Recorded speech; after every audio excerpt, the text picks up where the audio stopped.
Do you find it difficult to be both strong and relaxed when you ride?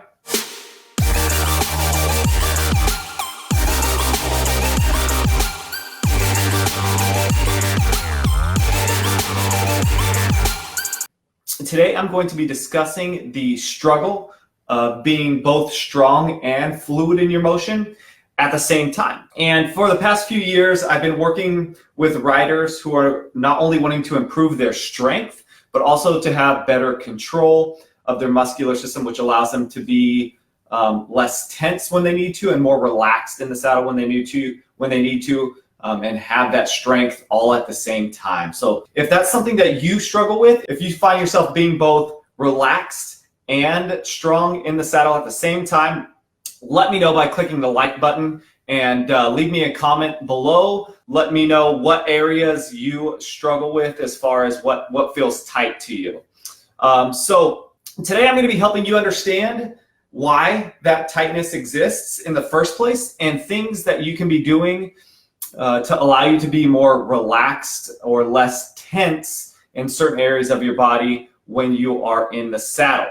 So when I'm going through this, I'm going to try to answer questions. So feel free to ask your questions down in the comments. I will be checking the comments over the next 48 hours. And so I will get back to you and answering all the questions. So, and one thing that I would love to be able to do to help you is if you have tightness in any of these areas, I will send you over an exercise or two to help you, a mobility exercise, because you're going to learn today that there are exercises or things that you can be doing to help you relax more. Let's dive right into it. As you can see here, we both want to be strong and relaxed at the same time. Being both strong and relaxed. So what is relaxed even mean? I mean, we don't necessarily want to just be flopped over on a horse. I mean, this is relaxed. I feel relaxed right here. I'm sure this is not the relaxed that we're looking for when we are in the saddle. So what is relaxed? Well, we can think of the opposite of relaxed as being tense or tight. So we want to think of, we can either be really tense, our muscles can be tense and tight, or we can be relaxed. And when you're riding, you want both of those things to be happening in different areas of your body.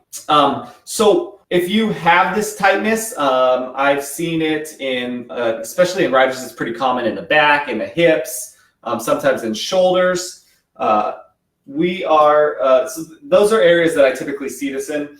And it all comes down to how well can you control your body. And what I mean by that is, when you have tightness in your body, we're going to call that synonymous with weakness. So muscle tightness equals muscle weakness. And this is a principle of muscle activation techniques, but we are going to see muscle tightness as weakness. So anytime I am weak, meaning I am not able to sustain a muscular contraction, and taking a step back even further in order to do any sort of movement, either on the horse or if I'm just walking, my brain needs to be able to communicate with my muscles to say contract, and that's what moves me. When I have a struggle in that communication, it can cause tightness in my body, and this tightness is our body's natural protective mechanism. So it's here to protect us. Now you say, that sounds weird. This tightness is something that's a pain in my butt, not literally, but it is there for a purpose. It is there to protect you. Therefore, I've said this example before, but if you're going to go walk and you stepped on ice, the first thing your body's going to do is it's going to tense up and tighten up to protect you, because it realizes you don't have stability anymore, and you have nothing under. You don't have a good solid base under your feet to walk on. Therefore, your body's going to tighten up, tense up to protect you. So if we want to be relaxed in certain positions, we need to make sure our body is not trying to protect us. And so when you're sitting in the saddle and you feel that tightness, that may mean that we are in a protective mode because of a few different things. One of those things can be that our muscular system is a little unstable. meaning that we've maybe had some injuries in the past, or we overuse muscles, or we have had some sort of stress that causes inflammation. And this inflammation creates instability in our body. It's almost like the static in a phone call. Our brain's trying to talk to our muscles, and it can't do it as well as it would like. And therefore, our body recognizes that in certain positions, we are unstable, and it's going to create tightness to protect us. So I like to think of this as this relaxed and tightness as a scale of control. So we're going to kind of look at this as a scale or a seesaw. I can call that a seesaw of control, meaning that the farther you get over to this side of control, you're going to have relaxation, what we're looking for. And the farther you get to this side, you're going to have more tightness. So the less control you have of your body, the more tightness you're going to have.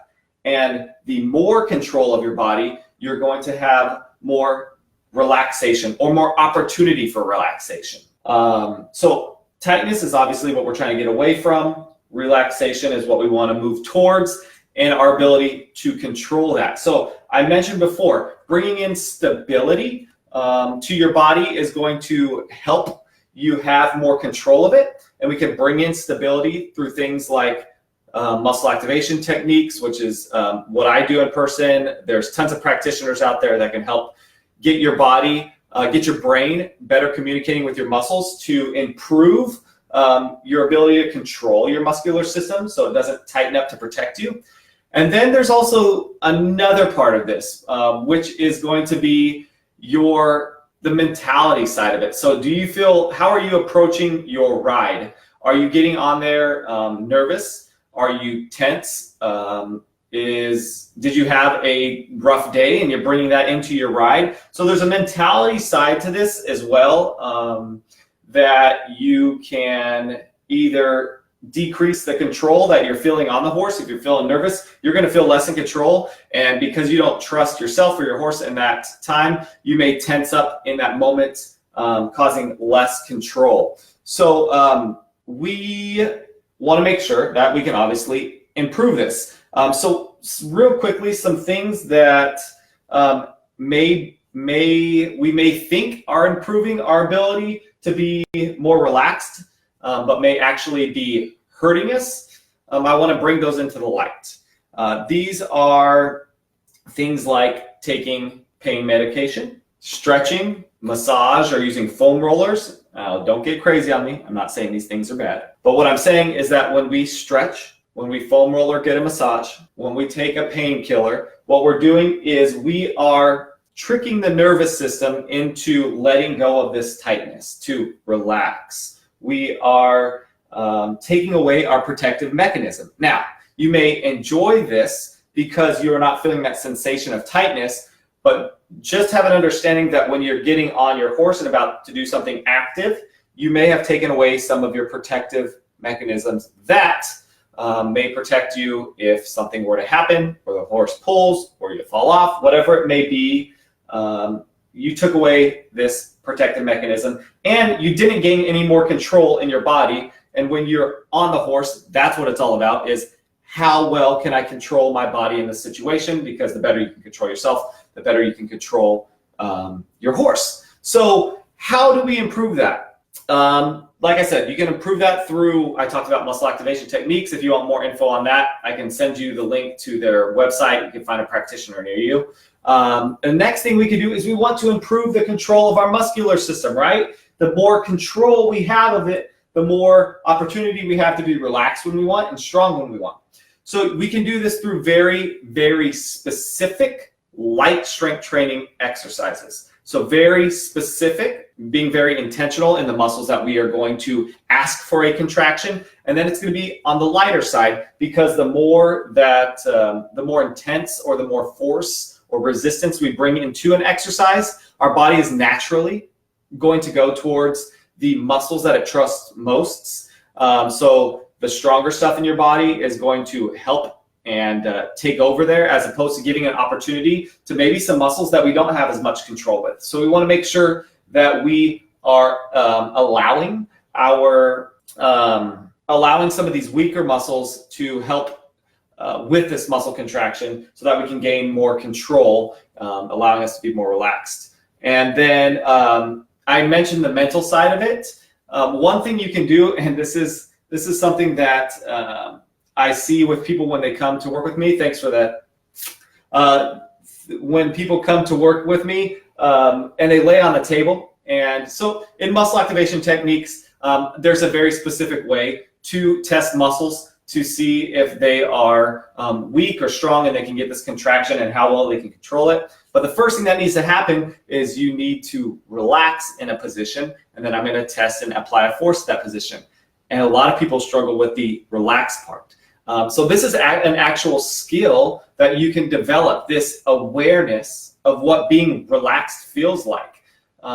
People are surprised, and I'm surprised time and time again when someone actually thinks they're relaxed, and I let go of a part of their body and I tell them to relax, and they're still like holding their arm up, and they have no idea that they're holding their arm up in space when I'm asking them to relax. So this awareness of what it feels like to relax, and this is something you can do through meditation. You can do this through yoga. I think yoga is a great place to practice your body awareness and what things, practice your ability to notice when things are relaxed or you need to be tense. And then I also do this sometimes when I'm just laying in bed. It actually helps me fall asleep, but I'll like lightly tense up muscles and then relax them. So you start practicing this feeling or sensation of what it feels like to be relaxed or tense, so you can improve your awareness so that when you get on the horse, you may have a better understanding of when you're tense and tight, and then what a relaxation feels like. So if this makes sense to you and you know anybody that would benefit from this, whether you're students, friends, I would love if you could share this with either them on your page, or you can just write their names down here if you want them to be able to see this, because this is a very important thing to be able to be strong and or relaxed all at the same time. And remember, we're going to improve this strong and relaxed by improving our control of our muscles, because the less control we have of our muscles, the more tightness we're going to have, because our body's trying to protect us because it recognizes there's weakness and instability in our body. And we can bring that back through, I talked about muscle activation techniques. Lots of practitioners out there. Go find one. It's awesome. And you can do specific light exercises. I mentioned in the beginning of this video that I would love to help you out with that, and I could send you over some stuff. So if you missed that, go check it out in the beginning of the video. I explained that. You can do meditation, yoga, or practice your awareness in general of what it feels like to be tense and relax. Tense your body up and then try to relax it. So you can practice those 4 things, and I would love to hear what other topics you would love me, other topics you would like me to discuss next. I get all these questions from discussions I have asking people. This one here comes from Sandy Savage. She said, what things can I do to make sure that I am able to be strong as a rider and also relaxed, to have that fluid state, but also have strength? So that's how I get my insight. So please leave me a comment below letting me know what other topics you'd like me to discuss.